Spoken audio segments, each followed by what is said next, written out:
This is the Biz Call. Question 1. What's your name? Kaitlyn Study. Question 2. What's the name of your business? South Street and Company, a marketing agency. Okay. Question 3. Describe your business in a few sentences. We are a digital marketing agency that helps small to medium-sized businesses grow their reach online through websites, social media, SEO, email marketing, and coaching. Ooh, okay. So question 4. What's your revenue model? How do you make your money? Sure. So we thrive on helping clients month over month because, as you know, marketing takes time and it's not something that happens like an Amazon 2-day delivery, unfortunately. So it does take a little bit of time to gather the momentum and increase. So we work with our clients on a monthly basis. So would that be a fee basis as opposed to commissions and things like that? Oh, yes. So we put together a customized proposal for them, and then we have a monthly rate, and we bill them that monthly rate. And if they have any projects that go above and beyond that, they're a different scope. So then we'll quote them on that as well. So yes, no commission. It's an agreed upon rate. Good. Okay. Question 5. Are you brick and mortar, online, or both?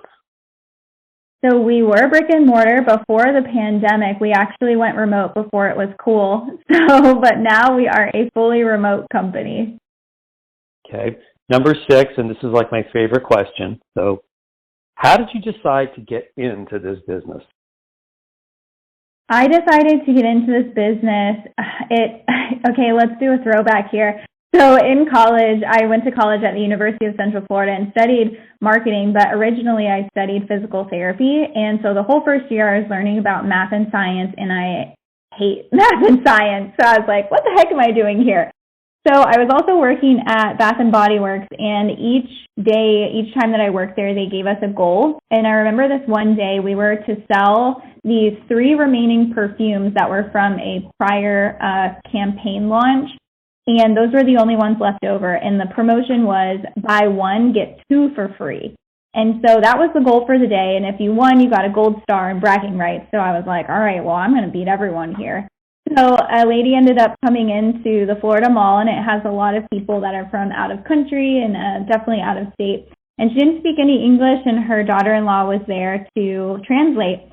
And she said, I want something that makes me feel beautiful. So I took her over to a line that we had, and she really loved it. And I was like, you know what? There's something else that you might love as well. So I took her over to the perfumes, picked up the bottle, sprayed it on the little piece of paper, waved it around, and handed it to her. And sure enough, she bought the 1 perfume and got the other 2 for free. So I started thinking, maybe I want to do something where I can have more interaction and creativity and communication with people. And that instance was kind of the catalyst to have me change my major. And then after I graduated, I looked for a job. My parents joked and said that I was a professional interviewer. I went on 30-plus interviews and then found a job and just launched into my career. And then after that, 2.5 years later, I helped them double in size. And then I started this company, and it's been 6 years now. That's a great story. I love the transition. I think a lot of our listeners feel that they are in a rut and they don't want to make the jump, but it's great to hear that you did that. Question 7. Why would customers choose you over your competition? I think a couple of main things. Number 1, we have over 95-star reviews on Google from actual customers that we worked with.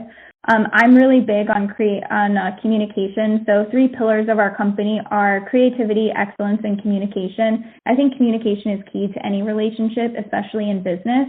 And also, we look at this as a partnership with our clients. So I've been working with one of our clients for over 5 years. Other clients have been with us for 4, 4.5, 3, 2 years.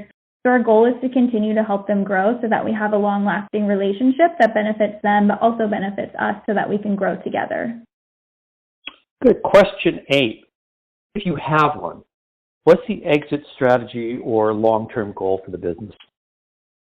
I don't know if I necessarily have an exit strategy, but I feel like it should be, well, in my opinion, it should be always in the back of your mind on where you're going and your long-term goals. But as far as a long-term goal, I'd like to continue building and scaling the company. So in the future, I'd love to have different departments within the company. So a content department, a social media department, and so on and so forth, to continue to kind of deep dive into those items that we can take to the next level and help our clients even more. Question 9. What are you doing to increase your business? Well, from the beginning, we've been doing a lot of search engine optimization. So people find us a lot on Google, which has been great, but I'm doing podcasts like this one. And then we're also actively asking for referrals from our clients too, because those are the people that already know, like, and trust us. So we're asking them who they can refer us to that we could potentially help as well. Let me ask you question 9A. I'll just want to throw you a curveball here. Is your client base local or is it further abroad? It's both. So they're primarily based in the United States, and we really specialize in service-based companies who want to reach a local clientele. So an example would be a doctor's office who wants to reach their local clientele wherever they are, or an attorney who wants to focus on their particular area. But while we're located in the Central Florida area, we've worked with people in North Carolina, California, New Orleans, all over the place. Yeah, that's what I was going at. Okay, good. Question 10. How do you measure your marketing success? We measure it by how many initial calls we have on the books. So looking at that versus how many we convert, and making sure that we have enough leads coming in to convert into clients. Okay, question 11, yes or no, you don't have to get into it. Are you profitable? Yes. Good. I like hearing that. Question 12, how many employees do you have? We have 9 team members right now. Okie doke. Question 13 and 14, two sides of the same coin. 14, what's been the best decision you've made so far? To listen to my gut and know when I need to ask for help, because I realized very quickly I don't have the answer to everything, and it's okay to not have the answer, and to ask for help from other experts that are in the industry. So I have a lot of coaches and mentors that I can turn to in those particular situations. Okay, question 14. What's been the worst decision that you've made so far? Trying to help every single client. I learned the hard way that every single client is not your client, and that's okay. And to not make exceptions for things that you have that little gut feeling like, maybe this isn't the best fit, but I really want to help them because they have an amazing business. It's not doing us any favors, and it's really not doing the client any favors. So I try to be completely transparent and let them know if we're not a good fit, and that I'd love to refer them to one of our strategic partners. So the worst decision was taking on a piece of business that you kind of knew in your gut was just not going to be a good fit. Yeah? Yes, but I didn't know that at the time. So the worst decision was not realizing that every client is not my client, because I thought I could help. I thought I could help everyone, but I can't, because not everyone is a good fit for our expertise. So yes. Yeah, no, I think that's a super important lesson for people to know. I do. Okay, so question 15, is there anything that we didn't cover that you would like to add? You can freeball it. Anything you think that our listeners should hear or want to hear or should know? Yeah, I really think that if you're feeling trapped with marketing, there's a couple of things that you can do internally now if you're not sure if you need to hire a full marketing agency.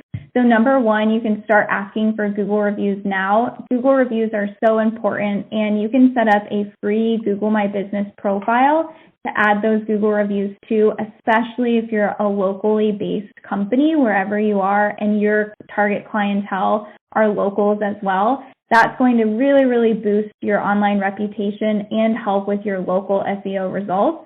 And then my second piece of advice would be to start getting and collecting emails now, because it's so much easier to collect emails, whether it's through your invoicing software or if you have a CRM system. Start collecting emails now. Even if you're not ready to do email marketing, it's so much easier to do it now as opposed to going back and looking back through 4 years of records or 4 years of emails to collect those. And then my last piece of advice would be to listen to podcasts and read a ton of books and seek out mentors and coaches, because I can say that I would not be where I am today without those mentors, coaches, and then just things that I've learned from podcasts and books. Terrific. Okay, so one last time, slowly, clearly, give me the name of your business and the URL where people can reach out to you. Sure. So the name of the business is called South Street & Company, and people can reach us online at SouthStreetMarketing.com. If you'd like to plug your business on the BizCall podcast, simply visit thebizcall.com and fill out the form. If you become a guest, you'll receive a free lifetime membership to the BizCall discussion and networking list. If you're too shy, you can still join the BizCall list at thebizcall.com.